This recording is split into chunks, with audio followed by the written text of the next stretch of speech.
Welcome to the Dr. Donna podcast, here on the Experience of the Soul podcast channel. Innovative, evidence-based recovery that helps to identify intergenerational trauma, allowing for freedom and embracement of the healing process. Today, episode 116, Racism as a Social Issue. And now your host, Dr. Donna Bevan-Lee. I'm Dr. Donna, and welcome to my podcast. Today I want to tackle a kind of a difficult issue that that we have in our country, and I know that we're not the only ones, but I think addressing it for us needs to happen right away, and that is the issue of racism as a social problem, as a social illness, really. And what that means is that racism is endemic in our culture. It has been since the first slaves were brought over from Africa. It was before they came, actually, the way we treated Native American people when we got here, and moving farther west, how we treated indigenous people that we ran across as we settled in the West. And being a daughter of the Golden West, I can definitely understand that and recognize it as part of a social problem that I had and I dealt with and have tried to deal with over the years. And the way this was brought up to my attention was this young man who was shot, and fortunately he survived. Fortunately for all of us, because it sounds like he's a bit of a genius musically, and boy, do we need that. But the young black boy that was shot when he went up to the wrong door when he was trying to collect his twin brothers, and I think it was like he was supposed to go to 115th place or something like that, and went to 115th Street. And I know that I have done that kind of thing before, where, I went to the wrong house and, knock on the door and, oh, I'm sorry, so-and-so doesn't live here. I don't know what you're talking about. And immediately it's like, oh, I'm sorry that I knocked on your door, thank you, and off I go. But this young man knocks on the door, the guy opens the door and shoots the young man, hitting him in the head, and then when the boy's laying on the ground, he goes out and shoots him again. Now, granted, this was an elderly man, 84 years old, but still, I don't care, personally, if he was 80 or 100 or 25. I know that when I would go up to a door, and it's happened before, most of us, who are out in the world have experienced this, but we've just gone to the wrong place. And if you're white, you probably didn't get shot, except for that young girl that was shot in the driveway for going into the driveway to turn around because they were lost. She was shot too, and she was white. But I want to talk today about what it's like for young people, older people, all people of color in our culture, how they live and how they have to live in a society that is inherently racist. Now, this is how it came up, was that I was talking to my friends and saying, hey, tell me what you think about, give me your ideas for a podcast. And they all said the same thing, because this was yesterday. We need to talk more about racism and how we're going to deal with that. And it turns out that one of my friends has twin boys herself who are young. They're still in elementary school. And I said, what do you do to try and help your children become less racist or not racist at all? And she said, well, we try to include people in our lives that are people of color. I live in Bend, Oregon. We're a very white community. However, there's a increasingly larger Hispanic community and increasingly larger African American community. But we're still mostly white. And I asked her if she and her boys had ever come across racist issues or racist attitudes, because they're in school here and she's more involved. She's still working full time, and her partner is also working full time. And so they're younger than me, and they're more involved in that way. And one of them showed me a picture right here in Bend, Oregon, that's really white, we have neighborhood, I'm going to back up a little bit. We have neighborhood emails here. So we have different neighborhoods, and the different neighborhoods are labeled or called different things. Like I live in the River's Edge neighborhood. They live in Broken Top neighborhood. And someone in their neighborhood, which is really like high, a lot of wealth in that neighborhood. And one of the few African American families that live there had posted on their neighborhood email a picture of her driveway. And on it was that really bad N-word. They're African American.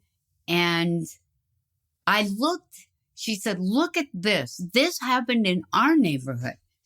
She said she went out to take the garbage out, and this is what she found on her driveway. So it's not just, in the South or, in big cities like New York or Seattle, where there's a large, it's a large melting pot of people, and there are many people of color. It's right here in Bend. And I said, well, did anyone respond to that? And this had just happened, that day. And she showed me how many responses there were. And there were like 150 responses. And all of them said things like, this is atrocious. This is unacceptable. I'm really angry that this happened to our neighbors. Nobody said, way to go. Nobody said, I'd like to second that emotion. It was all this like really angry, really upset, offended. The list went on, and people talked about it on their neighborhood email. And I said, but nobody said, what are we going to do about this? And I think that's really that's how I feel when I see it. It's like I'm enraged. I'm really angry that people of color have to deal with this issue ongoing every day, no matter how many people of color we start to see on TV, no matter how many people of color get elected to our Congress, no matter, it's still endemic. It is so much a part of our culture. And, so none of them said, here's something we can do about it. I think a lot of people in our culture who are not people of color, who are white, we get angry and we say, what can we do? We don't know what to do for the most part. I think that's a true story. We don't know what to do. We know that we can personally, you can, and we can, and I do deal with my racism on a daily basis. And part of it is realizing that if you're white and you live in this country, in our culture, you're racist. You can't help it. I remember growing up Mormon. It's like that was a very racist religion. It has been dealing with its racism, not in a great way, but at least, from when I was young, the only people who were in charge of the Mormon church, and that went from the top of the echelon to our wards, which had bishops and counselors and teachers and all these people. There was not a single person of color when I was young. But now there's lots of people of color. I know in our family, everybody was white when I was growing up, but now there are people who, since I was young, it's like my aunt adopted twin boys from India. She adopted a boy from Colombia. She also adopted a boy who was white. They're from Utah. And my cousin, who is a little bit younger than me, she and her husband went to China when China was getting rid of all of the girl babies. And they adopted, at 2 different times, they adopted 2 Chinese girls. One of them had a lot of medical problems, which when she came to this country, they were able to take care of. It took her a long time, but her parents were right there taking care of business the whole time. And those 2 young girls grew up to be 2 amazing women. And I'm so proud of them. They have done amazing things with their life. My nephew adopted 2 African-American children, 1 girl, 1 boy. And, we have in our family, when we get together, you can see that, okay, now some of these kids have grown up. They have children who are also part of our family.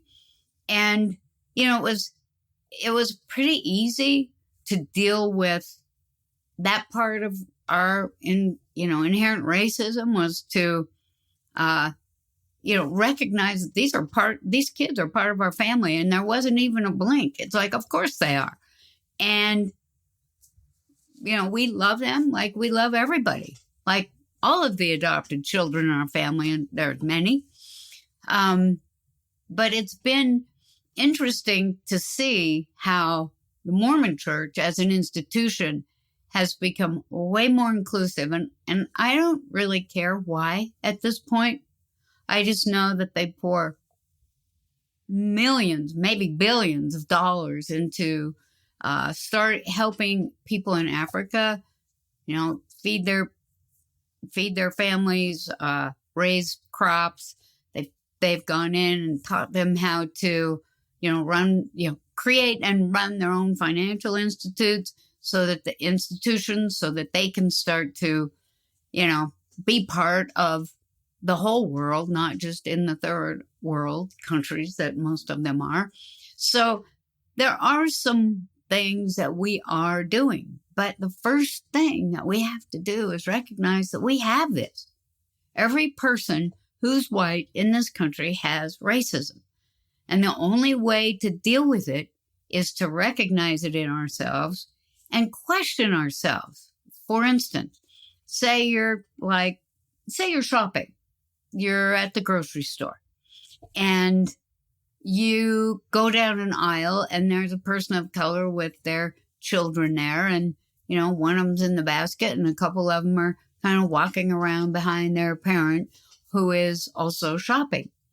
And you're pushing your cart, and one of the children pulls off something from, pulls off a box of Cheerios or something, and it goes, flying, or, it whatever it's doing, it's impeding you from going down the aisle. You have to stop. What are you thinking? That's how you do it. That's how you do it. When you come upon a situation, you ask yourself, how am I feeling and what am I thinking right now? Am I thinking, gee, maybe I ought to help that woman because the child just pulled off a box of Cheerios and they're kind of, for some reason, opened up and they're laying around, or, oranges are all over the floor, or whatever, right? You say, what am I going to do? And what am I thinking? Am I thinking a lot of hateful, negative things that are racist? And you know what racism is. I'm thinking bad things because of their color. Okay? And then I say, if that person was white, would I be thinking the same thing? Or would I reach out and help? Would I go over and pick up the oranges and put them back? Would I go over and, help clean up the mess that the little child made? What would I do? Am I going to help? And that help would come from a place where, it's like if I start to feel angry and I start to hear negative thoughts in my mind, and maybe I want to say a negative thing based on the person's race, and I have to dig deep for that. Because, many of us might think, well, that would make me angry anyway. Why is that person taking along all their children? Well, I can guess, having been a mother myself, have to go. There's no childcare. So, here I go. And it's hard to deal with even one child in a grocery store. But, am I thinking negative thoughts, angry thoughts? How would I know if it's a racist thought or a racist feeling or not? Is all I have to do is say, would I be thinking the same thing if this was a white woman? Would I be thinking the same things if this was my neighbor? And what would I do? If I be thinking angry things based on a person's racism or race, then I would think, oh, there is my racist self. I need to check it. I need to say, if I don't want to be a racist, then I need to say, this person needs some help. I can help them right now. So, I might say, oh, gee, let me help you if I can. I'll pick up the oranges or pick up the, whatever the mess is. I'm helping to clean it up. I might just say, let me get someone to help.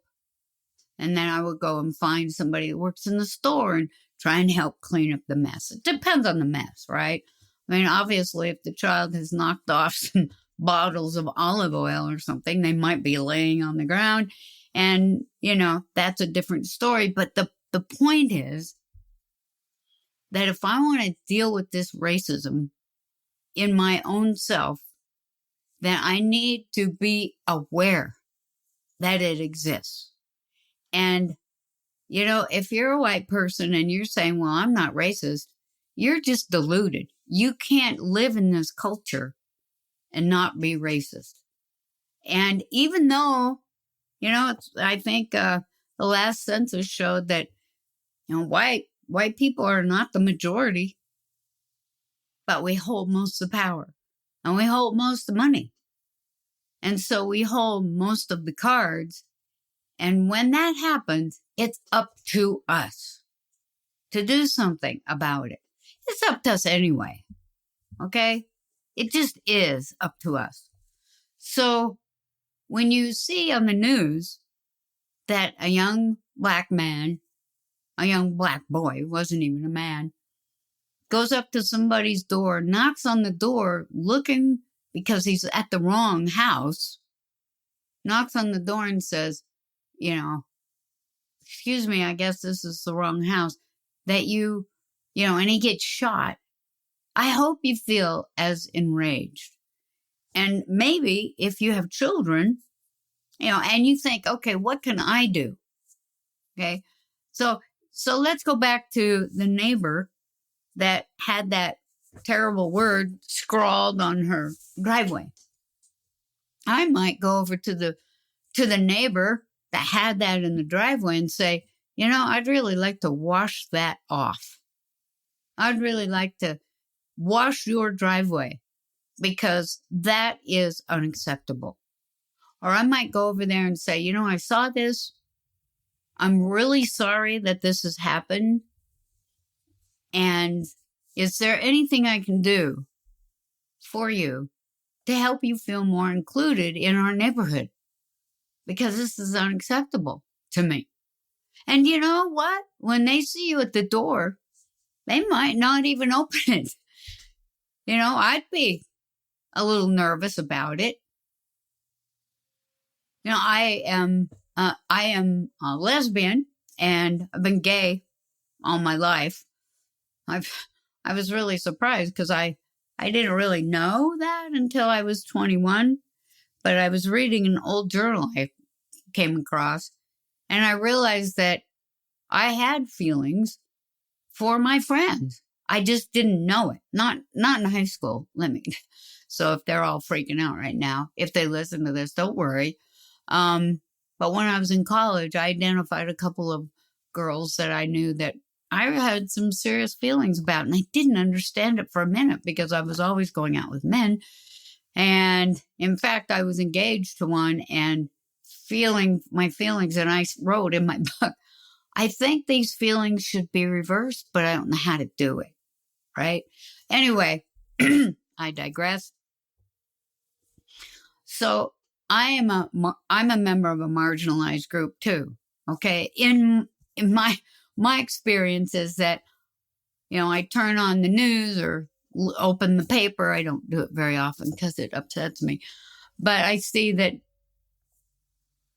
people are banning books.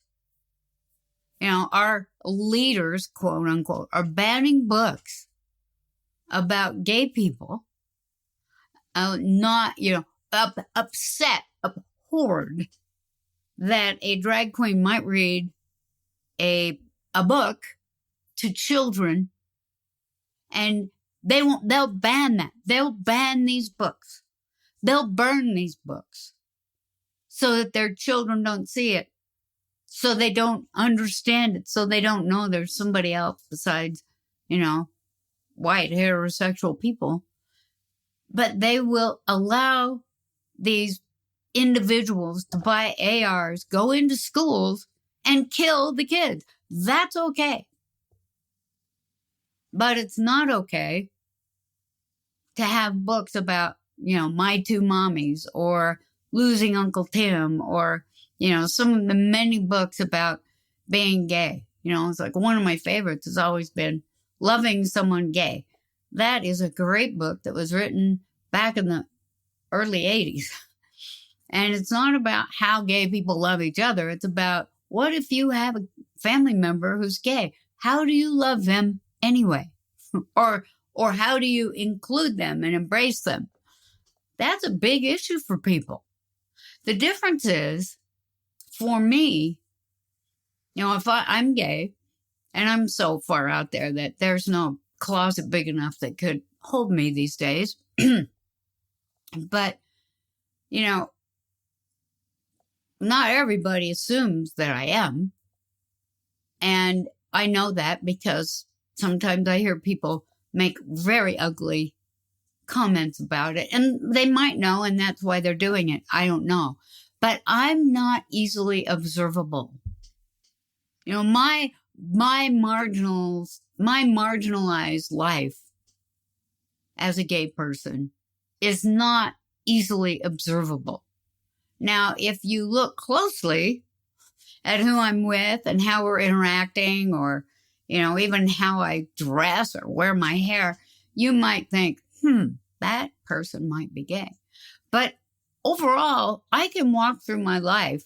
If I was the one that walked up to that man's door, knocked on the door, and realized that I was at the wrong house, I'll bet that I wouldn't be laying on the ground with 2 bullet wounds in my body. I would bet anything that would not have happened, because my difference is unobservable. Okay, you can't see it unless I show it. But if I'm a person of color, I'm not hiding that. I can't decide to let you know that I'm a person of color. If I'm in your line of sight, you already see it. You know, when I was a mother, I didn't have to have a conversation with my son about if you get pulled over by the police, make sure you do this, make sure that you are very, humble and don't say anything and just do what they tell you to do so that you'll come home to me and not be killed. Okay? I wouldn't have to have the conversation about don't go in that part of the world or in that part of the neighborhood because people might think you're out there doing bad things and you might get hurt. I wouldn't be a mother who was constantly feeling fear for their child because their child might not come home to them because of their race. We must deal with this. We must. We must say, if I'm white, I'm a racist. I need to take care of that business. It is not a psychological problem. There are no excuses for it. At this point, there are no excuses for it. It's important to deal with it. All of us deal with it. And accept it, acknowledge it. It's not going to hurt you to say, oh, I'm inherently racist because I'm white and I grew up in this culture. It isn't going to hurt you. It's not going to kill you. What it will do is it will make you part of a society that says, this is what we are. This is who we are. We're going to make it better. And the only way you can do it is by dealing with it. If you're an alcoholic, you're not going to deal with that problem unless you acknowledge that you are one. And in our society, we are not going to change it unless we all say, we're racist, all right, and we need to change that. So, I would like to suggest you have these conversations with your children. It's like, if you hear your child say something racist, you correct them right away. It's like, that isn't true and it isn't right.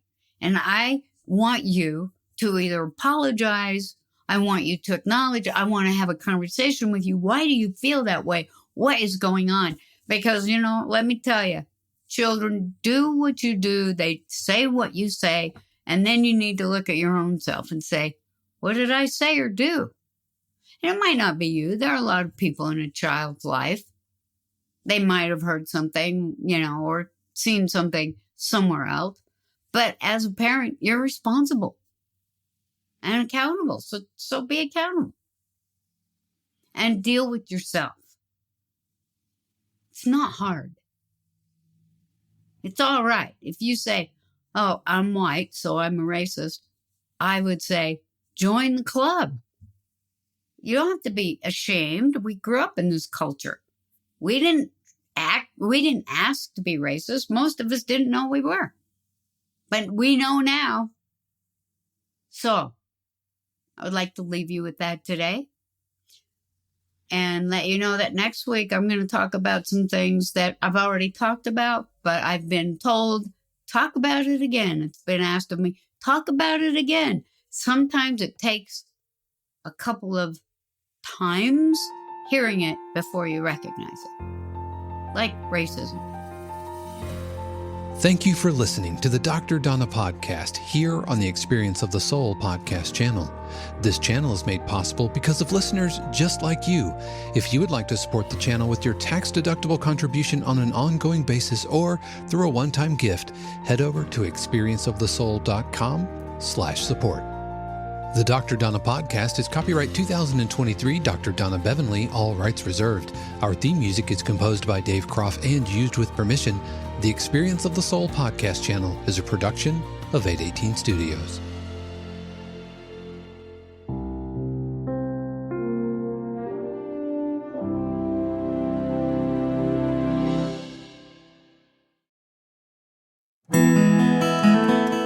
Hey friends, Sean here, your Experience of the Soul producer. I want to take a moment to tell you about something truly exciting. The SoulWorks online community, created by your host, Cynthia Alice Anderson, and available on the Mighty Networks app. If you're looking for a place where you can explore your spiritual path, connect with others, and grow in a meaningful way, then this is for you. SoulWorks is so much more than an online community. It's a safe, inclusive space for spiritual exploration, self-discovery, and personal transformation. Inside the community, you'll find everything from uplifting spiritual studies to soul-centered growth practices, meditations, affirmations, and so much more. It's a space where you'll always be supported and never judged. The best part, membership is free. You'll have access to powerful resources, inspiring content, and a supportive group of like-minded people who are all on their own unique spiritual journeys. And if you're ready to dive deeper, there are premium options available to enhance your experience with a live Monday night talk series and extended, deeper meditations.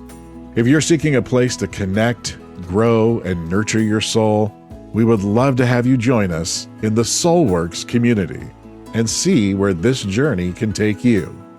Visit my.soulworkscommunity.com today.